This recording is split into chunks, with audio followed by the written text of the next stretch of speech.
Un buen día para todos, compañeros, espero que estén muy bien. Vamos a continuar en esta dinámica de hablar respecto de los órganos de control que están instituidos en el estado de Guatemala.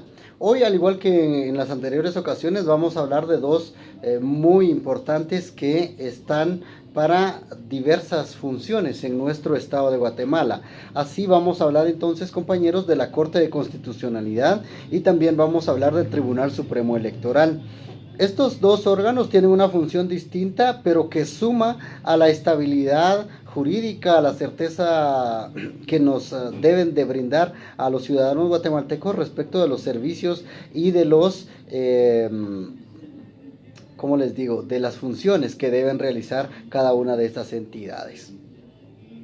Como parte de nuestro curso, quisiera hablarles, previo a entrar al análisis de la Corte de Constitucionalidad, que hay leyes que son de carácter constitucional. Hoy vamos a hablar de dos de ellas, por eso quisiera enfatizar en este tema.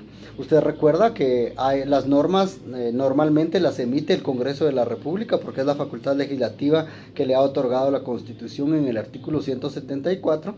Pero también hay normas de carácter reglamentario que emite el presidente a través de los acuerdos gubernativos. Hay normas reglamentarias que emite un ministro de Estado a través de los acuerdos ministeriales, y cada uno pues en su función emite las normas que le corresponden. Sin embargo, y usted las ubica como ordinarias, como reglamentarias. Pero hay normas que son de carácter constitucional. Primero porque la Constitución les ha asignado ese carácter, ha decidido la propia Constitución que su carácter va a ser de ese nivel, ¿no? Pero además, porque el órgano que las emite es la Asamblea Nacional Constituyente. Dos cosas entonces. Primero, porque la Constitución le dio el carácter constitucional. Segundo, porque la Asamblea Nacional Constituyente fue la que emitió esta norma. 4 normas constitucionales se regulan en el estado de Guatemala actualmente. La primera la encuentra usted en el artículo 35 de su Constitución, penúltimo párrafo, cuando habla de la ley de libre emisión del pensamiento. Usted va y encuentra esa ley y va a ver que es un decreto emitido por la Asamblea Nacional Constituyente. Eso le da el rango constitucional. La segunda norma la va a encontrar en el artículo 139 de la Constitución, y es la Ley de Orden Público y Estados de Excepción. La tercera ley la va a encontrar en el artículo 223 y es la que se refiere a materia electoral. Esta norma se denomina Ley Electoral y de Partidos Políticos. Esa va a ser su tercera norma de carácter constitucional. Y la cuarta va a ser la Ley de Amparo, Exhibición Personal y de Constitucionalidad, que usted encuentra en su artículo 276 de la Constitución. Muy bien.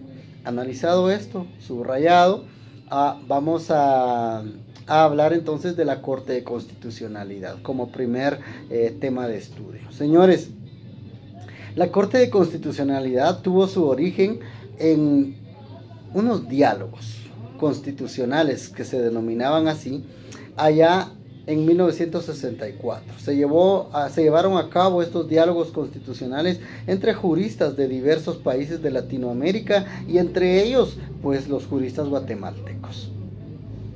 Y es en 1965 que Guatemala, como precursor en este tema, creó un tribunal constitucional, así lo denominó, Tribunal Constitucional, en la Constitución de 1965. Ese mismo año se creó una ley orgánica del Tribunal Constitucional, y era el decreto número 8 de la Asamblea Nacional Constituyente de ese año. Y así funcionó durante un aproximado de 20 años, hasta que en la Constitución de 1985, que es la que tenemos vigente al día de hoy, se creó ya no un tribunal constitucional, sino que se le denominó Corte de Constitucionalidad, y es el tribunal que nosotros conocemos. Este tribunal este tribunal constitucional tiende a confundirnos a veces como estudiantes e incluso como abogados, en el sentido de que nosotros lo ubicamos como parte del sector justicia y nada más alejado de la realidad, compañeros. La Corte de Constitucionalidad no forma parte del sector justicia, no es parte de la Corte Suprema de Justicia, y ni siquiera tienen ninguna relación de dependencia ni nada por el estilo. sino que es un tribunal de carácter privativo que está instituido para la defensa de la Constitución.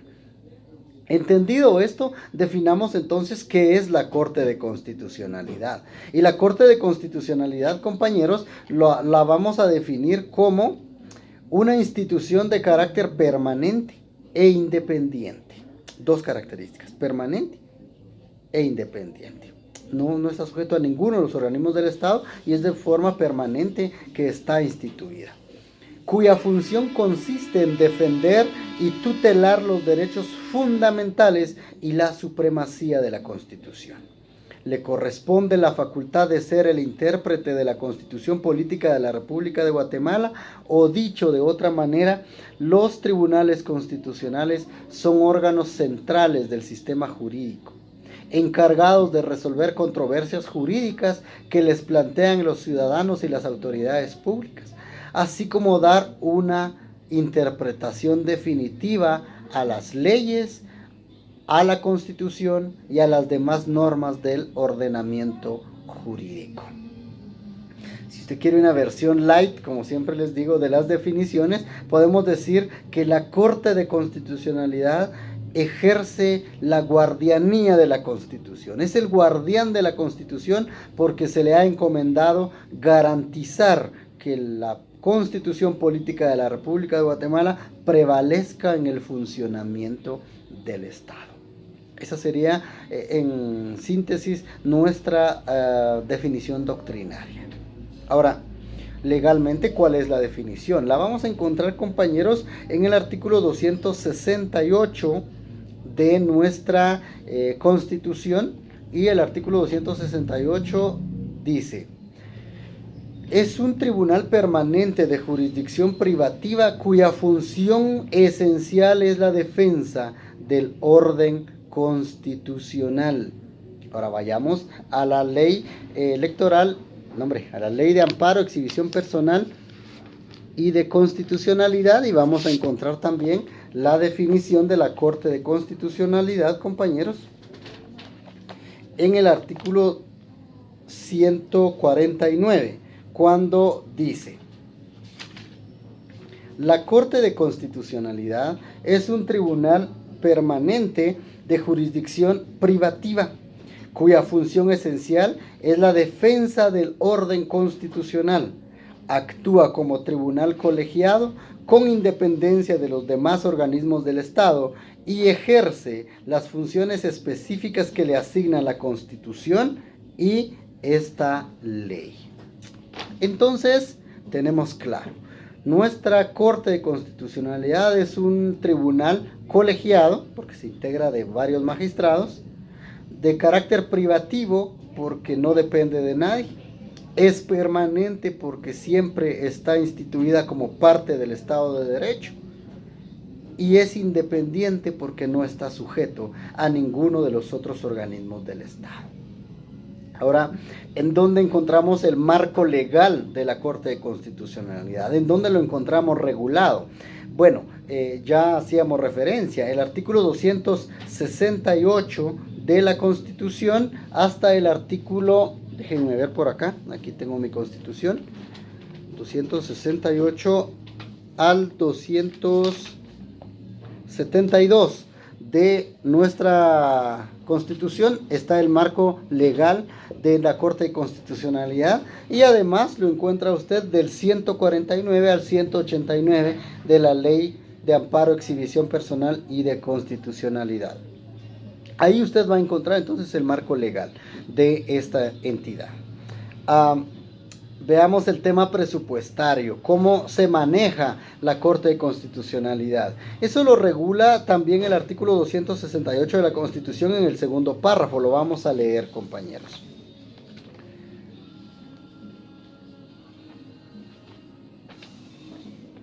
La independencia económica de la Corte de Constitucionalidad será garantizada con un porcentaje de los ingresos que correspondan al organismo judicial. Esto lo amplía un tanto su ley de amparo, exhibición personal y de constitucionalidad en el artículo 186. Veamos, por favor. Es atribución de la Corte de Constitucionalidad formular su propio presupuesto. Y con base en la disposición contenida en el artículo 268 de la Constitución, se le asignará una cantidad no menor del 5% del mínimo del 2% del presupuesto de ingresos del Estado que correspondan al organismo judicial, cantidad que deberá entregarse a la Tesorería de la Corte de Constitucionalidad cada mes en forma proporcional y anticipada por el órgano que corresponde. Son fondos privativos de la Corte de Constitucionalidad los derivados de la Administración de Justicia Constitucional y a ella corresponde su administración e inversión. Las multas que se impongan con motivo de la aplicación de esta ley ingresarán a los fondos privativos de la Corte de Constitucionalidad. Entonces, compañeros, el presupuesto de la Corte de Constitucionalidad se va a formular porque el organismo judicial está obligado a transferirle sería la palabra, un porcentaje de su presupuesto a efecto de que la Corte de Constitucionalidad pues tenga el presupuesto para poder operar. Veamos cómo se integra entonces la Corte de Constitucionalidad. Compañeros, dijimos dentro de las características que este va a ser un tribunal colegiado, porque se integra de varios magistrados. El artículo 269 de la Constitución nos dice quiénes integran la Corte de Constitucionalidad. Concretamente, compañeros, la Corte de Constitucionalidad se integra por 5 magistrados. Estos 5 magistrados son nombrados por distinto órgano. Veamos, el primer magistrado o un magistrado es nombrado por el Pleno de la Corte Suprema de Justicia. Bueno, nos vamos a la Corte Suprema de Justicia y recordamos que la Corte se integra con 13 magistrados. Pues bien, los 13 magistrados van a elegir a un magistrado que represente a la Corte Suprema de Justicia en la Corte de Constitucionalidad. Podría ser un magistrado de la Corte Suprema de Justicia quien se vaya para la Corte de Constitucionalidad y que su puesto sea ocupado por un suplente. Eso puede ser, o puede ser que la Corte Suprema de Justicia en pleno elija a una persona distinta para que lo represente en la Corte de Constitucionalidad. Antes de que se me olvide, debemos entender que estos magistrados de la Corte de Constitucionalidad van a tener siempre un suplente, de tal suerte que cada entidad de las que vamos a mencionar debe nombrar a un titular y a un suplente para la Corte de Constitucionalidad. Entonces, un magistrado por el Pleno de la Corte Suprema de Justicia. Un magistrado electo por el Pleno del Congreso de la República. Igual, el Congreso de la República debe elegir a un magistrado que lo va a representar en la Corte de Constitucionalidad. Un magistrado, el tercer magistrado, sería electo, compañeros, por el presidente de la República en Consejo de Ministros. Recordemos que el Consejo de Ministros es la reunión de todos los ministros de Estado juntamente con el presidente y el vicepresidente. Pues este pleno de ministros o de Consejo de Ministros debe elegir también a un magistrado que lo va a representar en la Corte de Constitucionalidad. Los más importantes, dirían ustedes. El cuarto magistrado, me refiero al cuarto magistrado. El cuarto magistrado va a ser electo por el Consejo Superior de la Universidad de San Carlos de Guatemala. Claro, tenemos que estar en todo, les he dicho yo, ¿no? Entonces, 4 magistrados. Y el quinto magistrado va a ser electo por la Asamblea del Colegio de Abogados y Notarios de Guatemala. Estas 5 entidades van a nombrar un magistrado titular y un magistrado suplente. ¿Esto debido a qué? Veamos una excepción. Ya les dije que artículo 269 vamos a leer, compañeros. La Corte de Constitucionalidad se integra con 5 magistrados, cada uno de los cuales tendrá su respectivo suplente. Muy bien, ya vimos quién los elige. Sin embargo, vea la excepción. Cuando conozca asuntos de inconstitucionalidad en contra de la Corte Suprema de Justicia, el Congreso de la República, el presidente o el vicepresidente de la República, el número de integrantes se elevará a 7. escogiéndose los otros 2 magistrados por su sorteo de entre los suplentes. Muy bien, compañeros. Hay excepciones entonces a la integración de la Corte de Constitucionalidad con 5 magistrados. Y esto va a ser cuando conozcan asuntos en contra del Congreso de la República, en contra del presidente y en contra del vicepresidente de la República. Cuando el asunto sea en contra de estos 3 organismos o estos tres funcionarios, compañeros, la Corte de Constitucionalidad se va a integrar de 7 magistrados. Como tenemos 5 titulares, vamos a elegir a los otros 2 por sorteo de entre los suplentes. ¿Estamos claros hasta ahí? Entonces, continuamos. Diríamos nosotros, bueno, pero ¿cuáles son los requisitos para ser magistrado de la Corte de Constitucionalidad? Veámoslo en el artículo 151 y 152 de la Ley de Amparo. Por favor, compañeros. Me recuerdo que son los requisitos para ser magistrado de la Corte Suprema de Justicia, sin embargo, lo vamos a ver acá. Para ser magistrado de la Corte de Constitucionalidad se requiere ser guatemalteco de origen, 144, 145 de la Constitución. Ser abogado colegiado activo, ser de reconocida honorabilidad y tener por lo menos 15 años de graduación profesional. 152. Requisitos esenciales.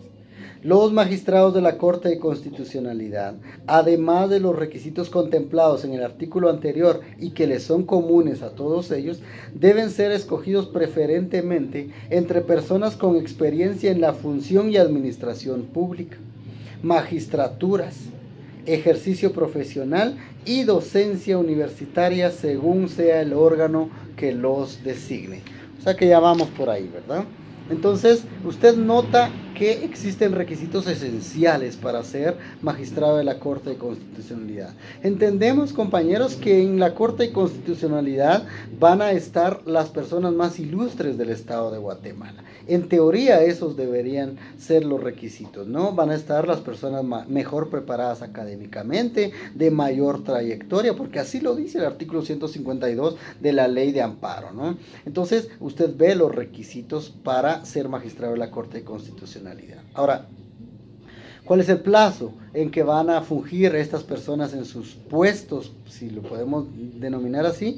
Y el artículo 150 de la Ley de Amparo nos habla de que el plazo para que ellos puedan estar en sus funciones es de 5 años. También lo menciona la Constitución en el artículo 269, segundo párrafo. Los magistrados durarán en sus funciones y serán designados de la siguiente forma. Y ahí usted ya vio quienes designan a los magistrados de la Corte de Constitucionalidad. Una vez analizado este tema, compañeros, respecto de la integración, el plazo de funciones, veamos que si se permite o no se permite la reelección de estos magistrados. Artículo 162 de la Ley de Amparo, Exhibición Personal y de Constitucionalidad, nos dice que efectivamente sí se permite la reelección de estos magistrados de este órgano. Dice, los magistrados de la Corte de Constitucionalidad podrán ser reelectos por el mismo organismo del Estado o institución que los designó, o por otro que tuviera facultades de designación. Esto es así, compañeros. Alguien que haya sido magistrado de la Corte de Constitucionalidad nombrado por el Congreso de la República podría ser nombrado en el siguiente periodo por otro de los organismos que tienen facultades para esto. Es decir, sí pueden ser reelectos. Y si su reelección se puede dar, sea que sean nombrados por el mismo órgano que los nombró la primera vez o por un órgano distinto, siempre que sean de los 5 órganos que tienen facultades para nombrar magistrados. Ahora, compañeros, que a usted lo nombre el Congreso de la República para ser magistrado de la Corte de Constitucionalidad no significa que usted deba responder a los intereses del Congreso de la República. Eso es lo que nos dice la ley. Claro, usted me va a decir y va a indicar que posiblemente respondan a los intereses de quien los designó. Sin embargo, la propia ley ha establecido que tienen independencia en cuanto a sus funciones. Es lo que estoy buscando acá.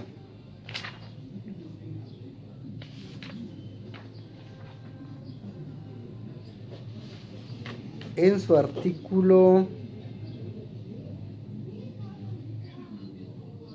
186, no, perdón, en su artículo 180 de la Ley de Amparo, Exhibición Personal y de Constitucionalidad, cuando habla de las decisiones que emiten los magistrados, indicando que ellos tienen independencia y que no deben responder a los intereses de las personas o de los órganos que los hayan nombrado. Esta es una de las características.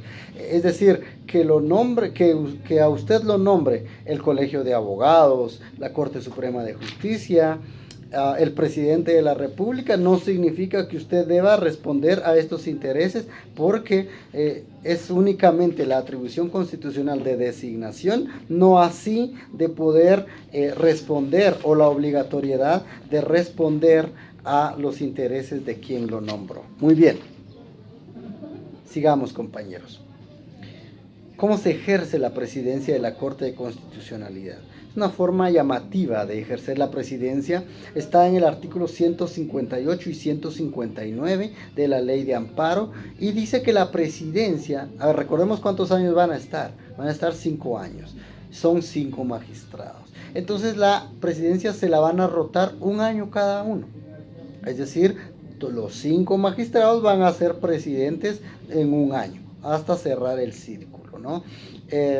Ahora, ¿quién es el primer presidente? El artículo 158 y 159 de la Ley de Amparo establece claramente que el primer presidente va a ser el de mayor edad al momento de tomar posesión, y así sucesivamente en el orden de edad que cada uno de estas personas, en el orden de edad que cada una de estas personas tenga para ejercer la presidencia de la Corte de Constitucionalidad. ¿Qué pasa si renuncia un magistrado de la Corte de Constitucionalidad? O, como hemos dicho, pues simplemente ocurren causas que hacen que haya una ausencia definitiva o una ausencia temporal del magistrado de la Corte de Constitucionalidad. Todo este tema lo desarrolla el artículo 161 y lo vamos a leer, compañeros, cuando indica: causas de cesantía. Los magistrados de la Corte de Constitucionalidad cesan de ejercer su función: 1. Por renuncia presentada ante la Corte y aceptada por la Corte. El primer caso para cesar de funciones en la magistratura de la Corte de Constitucionalidad, compañeros, es por renuncia.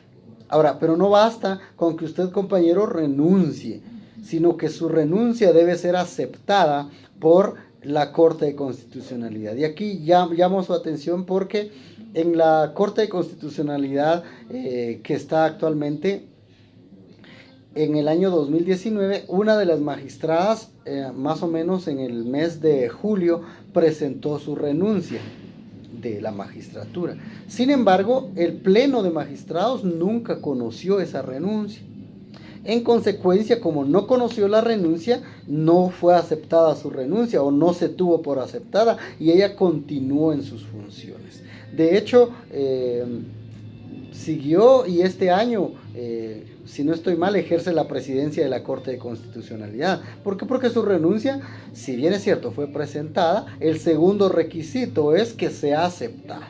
Podría ser también que usted presente su renuncia a la magistratura, pero la Corte de Constitucionalidad no se la acepte. En consecuencia, tampoco usted puede retirarse de sus funciones, porque es una de las características. Usted renuncia y se puede retirar hasta que sea aceptada. Mientras tanto, no. Eso ocurre también con los ministros de Estado. En el gobierno anterior hubieron 2 ministros que renunciaron, pero que su renuncia no fue aceptada, y debieron estar, yo me recuerdo que hasta 2 años en el puesto, aún que ellos presentaron su renuncia, pero en ningún momento fue aceptada tal decisión. Primer caso, entonces, renuncia. Segundo caso, por expirar el plazo de su designación, es decir, porque se cumplieron los 5 años para ser magistrados, en ese caso debe cesar sus funciones.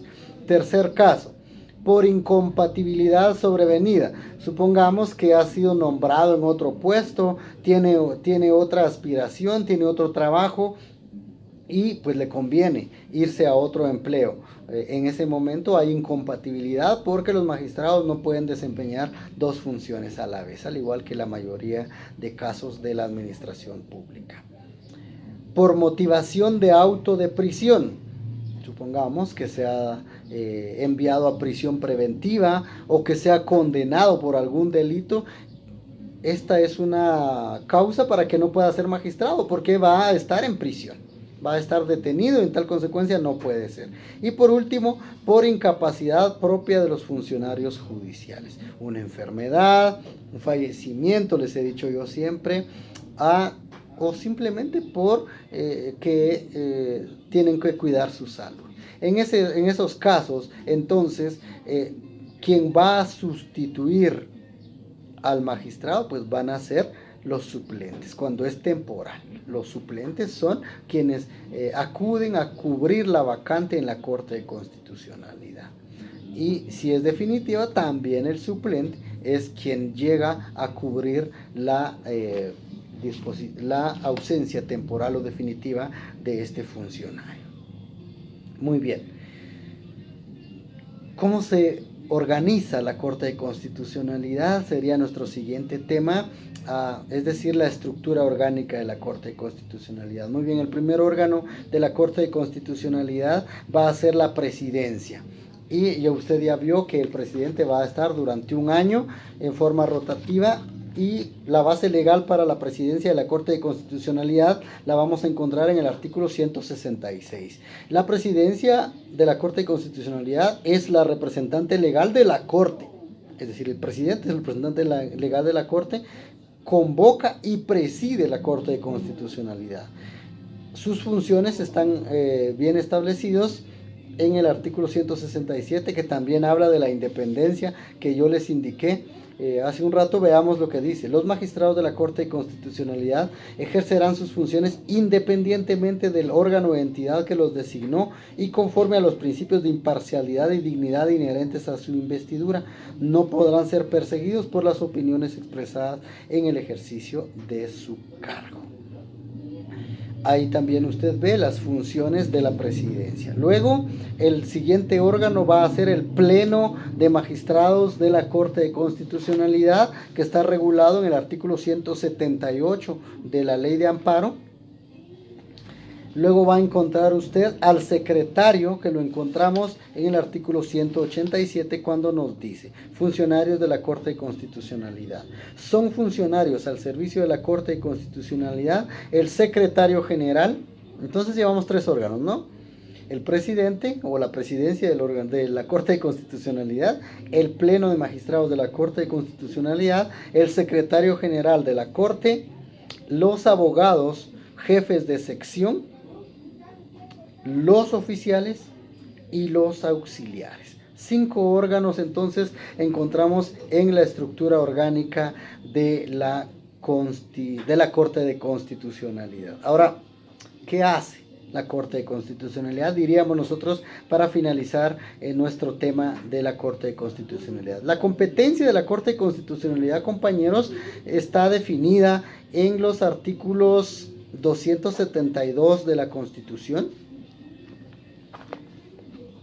Acá vemos las funciones de la Corte de Constitucionalidad, pero además las encontramos en la Ley de Amparo, compañeros, en el artículo, veamos con ustedes, 163. Para efectos académicos he distribuido estas funciones en incisos.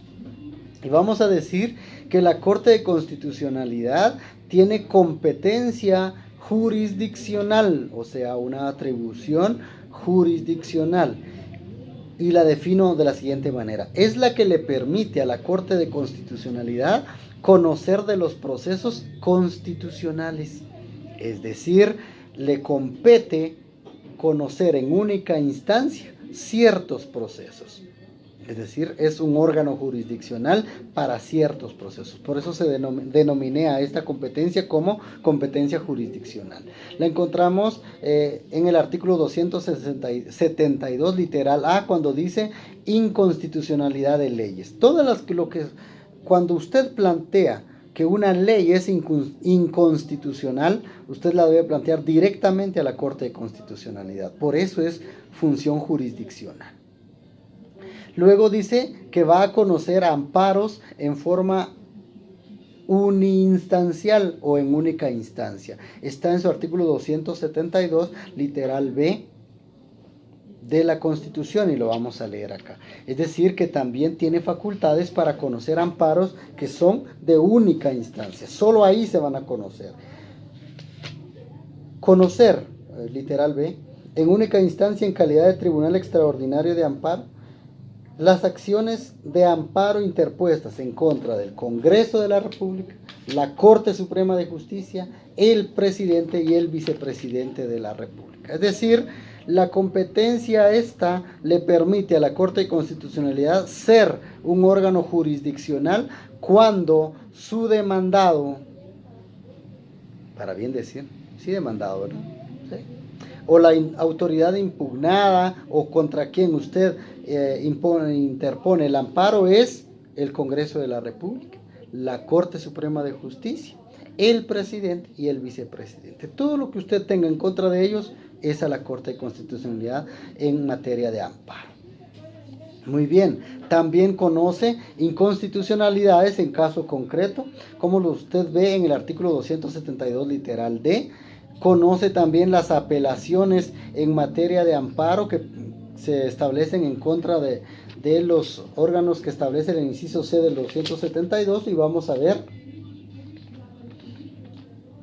que dice: conocer en apelación todos los amparos interpuestos ante cualquiera de los tribunales de justicia, si la apelación fuera en contra de una resolución de amparo de la Corte Suprema de Justicia. La Corte de Constitucionalidad se ampliará con 2 vocales en la forma prevista en el artículo 269. También le corresponde, dentro de esta competencia jurisdiccional, conocer apelaciones en materia de amparo. Todas las apelaciones en materia de amparo van a la Corte de Constitucionalidad. Entonces, 4 funciones jurisdiccionales le encontramos a la Corte de Constitucionalidad, compañeros. Primero, la inconstitucionalidad de leyes. Segundo, los amparos en única instancia. Tercero, encontramos la inconstitucionalidad en casos concretos.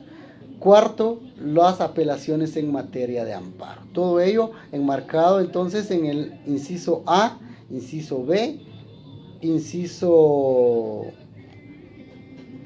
C del artículo 272. También tiene, compañeros, una competencia dictaminadora y la definimos así.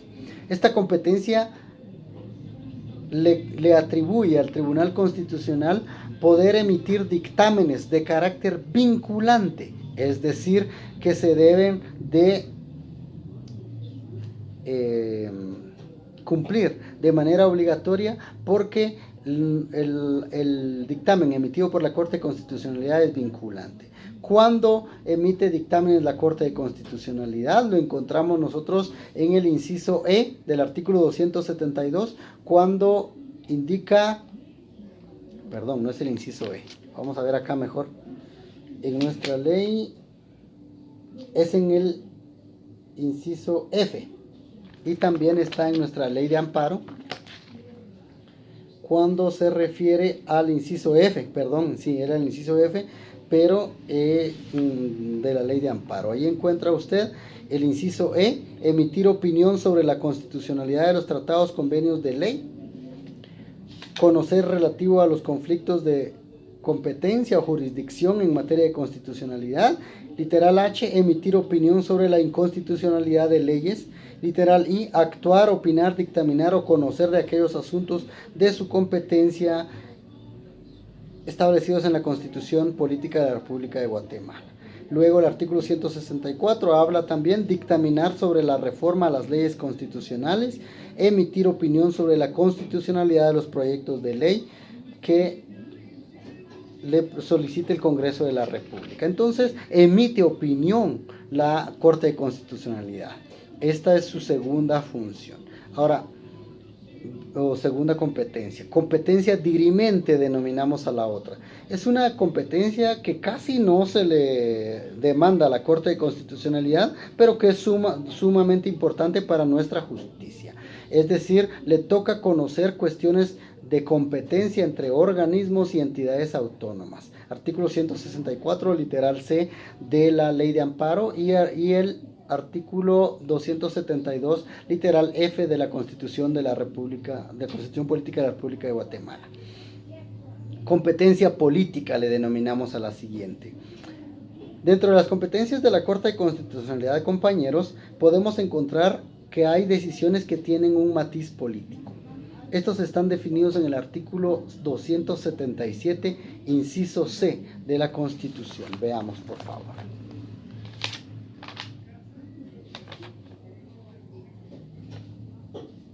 Cuando habla que la Corte de Constitucionalidad puede proponer reformas a la Constitución política vigente. Esa es una competencia política, porque es la política estatal, entendiendo la política no como la situación de los partidos políticos, sino como las decisiones que van a regir el Estado de Guatemala. Entonces, nosotros encontramos que también la Corte de Constitucionalidad tiene una competencia política porque puede proponer reformas a la Constitución. Y por último vamos a encontrar, compañeros, una competencia que yo le denomino competencia de jurisprudencia constitucional. Eso está en el artículo 43 de la Ley de Amparo, Exhibición Personal y de Constitucionalidad, cuando dice que es obligación o es competencia o es atribución de la Corte de Constitucionalidad sentar doctrina legal, misma que se debe respetar por los tribunales ordinarios cuando existan 3 fallos contestes en el mismo sentido emitidos por la Corte. Es decir, le corresponde a la Corte de Constitucionalidad sentar doctrina constitucional, jurisprudencia constitucional. De ahí entonces la función tan importante de nuestra Corte de Constitucionalidad de ser el intérprete de la Constitución, el guardián de la Constitución. Compañeros, la Corte de Constitucionalidad es un órgano muy importante. Sus atribuciones son trascendentales para el país. Sus decisiones son igualmente trascendentales para el país. A tal punto que desde mi particular visión, en algún momento hemos excedido o se ha excedido este tribunal en algunas decisiones. Sin embargo, pues las leyes le otorgan esas facultades y por ello coloquialmente se indica que nuestra Constitución va a decir lo que la Corte de Constitucionalidad diga que dice. Sin embargo, su función no es tergiversar la Constitución, sino su función es ser guardián y ser intérprete fiel de esta Constitución Política de la República de Guatemala que rige el Estado de Derecho en nuestro país. Muy bien. El siguiente órgano que quiero analizar brevemente con cada uno de ustedes, les cuento que han habido quejas de que mis videos son muy extensos, pero bueno, vamos a tratar de resumir y de ir un tanto rápido al siguiente tema. El siguiente tema tiene que ver con el Tribunal Supremo Electoral.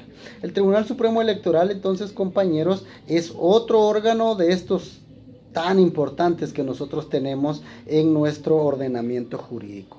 Empecemos definiéndolo, compañeros. Es una entidad con autonomía administrativa que tiene a su cargo interpretar todo lo relativo al sufragio, que da vida al proceso electoral como mecanismo propio de la elección ciudadana, y su misión es ser garante de los procesos electorales y que estos se desarrollen de acuerdo a las leyes vigentes. Independientemente de esto, usted tiene un resumen ahí enviado previamente en donde tenemos también otra definición que dice: el Estado garantiza la libre formación y funcionamiento de las organizaciones políticas y solo tendrán las limitaciones que esta Constitución y la ley determinen. El marco legal, que es nuestro segundo aspecto, aparte de la definición, definición doctrinaria, la que les acabo de decir. Ahora, ¿qué dice la ley? cómo la define, ¿no? Artículo 121 de la ley electoral y de partidos políticos encontramos, compañeros, a este órgano, 121. Dice, el Tribunal Supremo Electoral es la máxima autoridad en materia electoral. Es independiente y de consiguiente no supeditado a organismo alguno del Estado. Su organización, funcionamiento y atribuciones están determinados por esta ley. Muy bien, compañeros. Entonces, el Tribunal Supremo Electoral es el órgano máximo en materia electoral. A ellos les corresponde dirimir o resolver todos los problemas que tengan que ver con materia electoral en el país. Visto así, compañeros, vamos a indicar entonces que el marco legal de esta entidad del Estado la encontramos en el artículo 223 de la Constitución. Solo un artículo se le dedicó a este órgano en nuestra Constitución, y la vamos a encontrar desde el 121 hasta el 192 de la Ley Electoral y de Partidos Políticos. El presupuesto del Tribunal Supremo Electoral está determinado en el artículo 122 de la Ley Electoral y de Partidos Políticos, y lo vamos a encontrar de la siguiente manera. Corresponde al Tribunal Supremo Electoral una asignación no menor del 0,5% del presupuesto general de ingresos ordinarios del Estado para cubrir gastos de funcionamiento y de los procesos electorales. En el año en que se celebren procesos electorales o procedimientos consultivos, la asignación indicada se aumentará en la cantidad que sea necesaria para satisfacer los egresos inherentes al proceso de elecciones, conforme la estimación que apruebe y justifique previamente el Tribunal Supremo Electoral. Es decir, en el año en que se celebren elecciones, su presupuesto va a ser mayor. De lo contrario, va a tener el 0,5% del presupuesto de ingresos y egresos del Estado como para funcionamiento del Tribunal Supremo Electoral. ¿Cómo se integra el Tribunal Supremo Electoral? El Tribunal Supremo Electoral, compañeros, tiene la misma estructura de la Corte de Constitucionalidad, y con las reformas que se han hecho a esta ley en el año 2016, va a ver usted dentro de este breve análisis que incluso el funcionamiento es similar al de la Corte de Constitucionalidad. Muy bien, compañeros, 5 titulares y 5 suplentes también son los magistrados que integran la Corte de el Tribunal Supremo Electoral. Estoy todavía en el tema anterior. Muy bien, ahora, ¿cómo se eligen a estos magistrados? Estos no tienen el mismo mecanismo de integración como el anterior órgano, porque estos sí se rigen por la ley de comisiones de postulación, que nosotros hemos hablado ya en anteriores ocasiones. Es la comisión de postulación la que elige a los candidatos y se lo envía a la Corte Suprema, al Congreso de la República. Disculpen, compañeros, vamos a establecer bien acá. 5 magistrados titulares y 5 suplentes integran el Tribunal Supremo Electoral. ¿Cómo se eligen? Se eligen a través del Congreso de la República, quien los va a elegir de una nómina que le envía una comisión de postulación. La comisión de postulación, entonces, como les he mencionado en anteriores ocasiones, hace su cronograma de trabajo, establece los requisitos que se deben cumplir, recepciona los expedientes, hace la calificación, las entrevistas que sean necesarias, y en su oportunidad deja una nómina. Compañeros, quiero que veamos que nuestra ley electoral en el artículo 123 establece que la nómina va a ser de 40 candidatos. Sin embargo, hubieron reformas en el año 2016, concretamente en el artículo 141 de la ley electoral. Esto para que usted no se confunda, ¿no?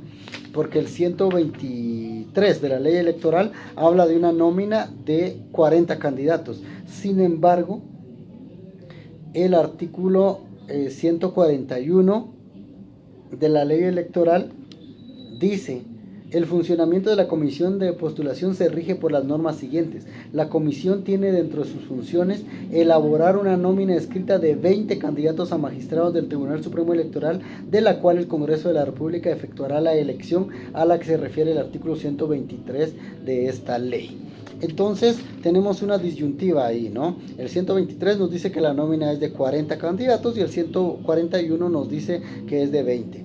Actualmente, porque se acaban de elegir a los magistrados, la nómina es de 20 compañeros. Seguramente se les olvidó o se les fue por alto hacer esa derogatoria o esa modificación en la ley. Sin embargo, para que usted lo tenga claro, actualmente son 20 candidatos los que se deben enviar al Congreso de la República. Ahora, ¿quiénes integran entonces la comisión de postulación que va a elegir, compañeros, a estos magistrados? Eso lo encontramos en el artículo 123 de nuestra ley electoral y de partidos políticos. Veamos, compañeros, por favor, quiénes integran esta comisión de postulación. 123 nos habla de la integración del tribunal y el 136 nos habla de la integración de la comisión de postulación. Dice: la comisión de postulación estará integrada por 5 miembros en la forma siguiente. El rector de la Universidad de San Carlos de Guatemala. Ya veo que estamos en todo. Un representante de los rectores de las universidades privadas. Las universidades privadas se organizan y nombran a un rector que los va a representar. Un representante del Colegio de Abogados electo en Asamblea General, el decano de la Facultad de Ciencias Jurídicas y Sociales de la Universidad de San Carlos de Guatemala y un representante de todos los decanos de las Facultades de Ciencias Jurídicas y Sociales de las universidades privadas. 5 personas integran entonces la comisión de postulación. 2 son de San Carlos, 2 son de las universidades privadas y un representante de del colegio de abogados. Estas personas entonces son los encargados de llevar a cabo el proceso de postulación y van a elaborar una nómina de 20 candidatos para enviarla al Congreso de la República. En el Congreso de la República entonces van a elegir de estos 20 a 5 personas que van a integrar el Tribunal Supremo Electoral. Eso debe ser electo con el voto de las 2/3 partes del total de diputados, porque así lo establece también el artículo 141 de nuestra ley electoral y de partidos políticos. Lo vamos a encontrar acá en el artículo 140. Al integrarse el quórum que establece el inciso del artículo 141, y el quórum, de acuerdo a este inciso, será formado por un mínimo de las 2/3 partes del total de sus miembros y sus resoluciones se tomarán por mayoría absoluta de sus integrantes. Las 2/3 partes del Congreso actualmente, compañeros, lo apunté yo acá, es de 107 diputados. Estos 107 tienen que votar por 5 candidatos y estos van a integrar el Tribunal Supremo Electoral. Estos van a estar en su puesto, compañeros, o sea, los magistrados del Tribunal Supremo Electoral van a estar en su puesto durante 6 años. Eso lo dice el artículo 123 de la Ley Electoral y de Partidos Políticos. Y los requisitos para ser magistrado del Tribunal Supremo Electoral, según el artículo 124, van a ser los mismos que se piden para ser magistrado de la Corte Suprema de Justicia. Entonces, como nosotros ya lo sabemos, los vamos a identificar en el artículo 207 y 216 de la Constitución Política de la República de Guatemala y el 113 de la Constitución también. Sí, para efectos de estudio, recordemos que estos requisitos son que sea guatemalteco de origen, de reconocida honorabilidad, abogado colegiado activo y que tenga por lo menos 10 años de ejercicio profesional, aparte de la idoneidad, la capacidad y la honradez que establece el artículo 113 de la Constitución. Muy bien, ¿cuáles serán sus atribuciones? Pues las atribuciones del Tribunal Supremo Electoral las vamos a encontrar también, compañeros, bien establecidas en el artículo 142 y dice claramente, las atribuciones del tribunal, esas serán las atribuciones del presidente. Las atribuciones del tribunal están en el artículo 125, una disculpa. Dice, velar por el fiel cumplimiento de la Constitución y las leyes, literal A. Literal B. Integrar la institución encargada de emitir el documento único de identificación personal. Inciso C. Convocar y organizar los procesos electorales, definiendo dentro de los parámetros establecidos en esta ley la fecha de convocatoria de las elecciones, declarar el resultado de validez de las elecciones o en su caso nulidad parcial o total de las mismas, aplicar o adjudicar los cargos de elección popular y notificar a los ciudadanos la declaración de su elección. Vamos a marcar inciso A, inciso B, inciso C, inciso E, también inciso H, inciso N, inciso O y también el inciso W y el inciso X, que son las modificaciones recientes a las atribuciones del Tribunal Supremo Electoral. La presidencia, compañeros, del Tribunal Supremo Electoral se va a dilucidar en la forma que la anterior entidad que vimos, es decir, de la Corte de Constitucionalidad. Compañeros, esta es la primera vez que se va a hacer de esa manera. Anteriormente el tribunal se integraba y elegían a quien iba a ser presidente. Se hizo una reforma y usted la va a encontrar en el artículo 126. Cuando dice presidencia del Tribunal Supremo Electoral.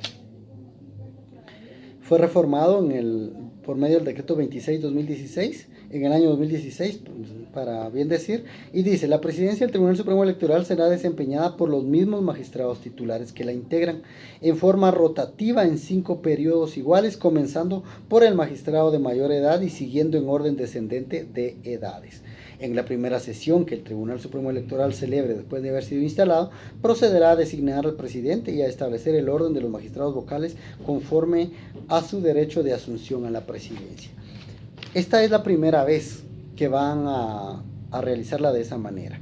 La el Tribunal Supremo Electoral actual acaba de tomar posesión, compañeros, incluso fue ahorita en el mes de marzo que tomaron posesión y van a estar en su cargo 6 años. Entonces es la primera vez que van a hacer uso de esta atribución, de que la presidencia se la van a alternar en un año cada uno, empezando por el de mayor edad. Claro, aquí nos sobra un magistrado, nos falta un magistrado, entonces el de mayor edad va a ser presidente 2 veces.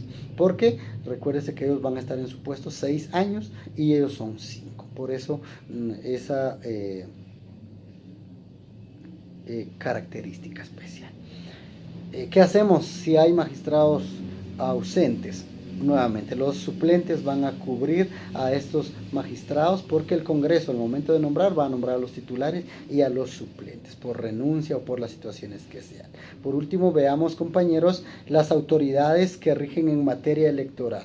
El artículo 126 al 142 de la Ley Electoral y de Partidos Políticos nos habla del presidente del Tribunal Supremo Electoral, que es la autoridad máxima y es el representante legal. Usted la va a ver ahí, lo debe marcar.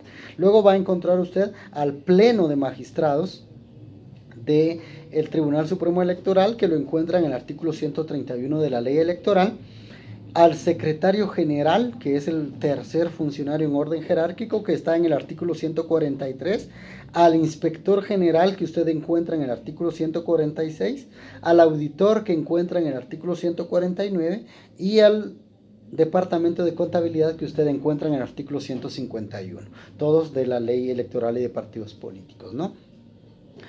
Una característica especial es que estas son las autoridades administrativas que siempre están en el Tribunal Supremo Electoral. El presidente, el pleno, el secretario, el inspector, el auditor y el departamento de contabilidad. Todos estos forman las autoridades administrativas. Pero cuando hay elecciones, también hay autoridades electorales que forman parte del Tribunal Supremo Electoral. Incluso usted quizá ha participado en alguno de ellos. El órgano que rige a estas autoridades electorales en año electoral es el Registro de Ciudadanos, que está en el artículo 154 de su ley electoral, y le decía que quizá usted ha integrado alguna de estas porque usted encuentra a las juntas electorales departamentales en el artículo 171. En ese mismo artículo 171 encuentra las juntas electorales municipales y encuentra a las juntas receptoras de votos en el artículo 189 de la Ley Electoral y de Partidos Políticos. Órganos que son eminentemente de carácter electoral. Bien, compañeros, este es un análisis breve, conciso, de lo que nos lleva a entender en qué consiste el Tribunal Supremo Electoral y la Corte de Constitucionalidad. Trataremos de ser breves para no aburrirlos y que ustedes se queden con nosotros en los siguientes videos. Mientras tanto, como siempre les digo, espero que estén muy bien, que cuiden de su familia y todas las dudas, ampliaciones, aclaraciones o aportes pueden hacerlas a través de las vías que ustedes ya conocen y que están a su entera disposición. Saludos cordiales a todos, que estén muy bien, buen fin de semana.